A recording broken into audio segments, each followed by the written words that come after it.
ঢাকা কেন্দ্রীয় কারাগারের আশপাশ ও কারাগারের অভ্যন্তরের সব বিদ্যুৎ একযোগে বন্ধ হয়ে যায়।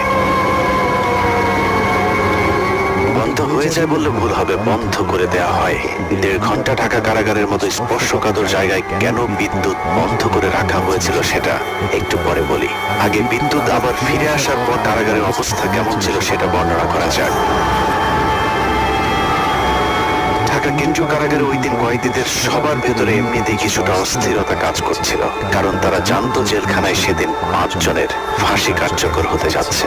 আর যে 5 জনের ফাঁসি কার্যকর হতে যাচ্ছে তারা সকলেই ছিল অত্যন্ত বিনয়ী, কারাগারের সকলের প্রিয় মানুষ।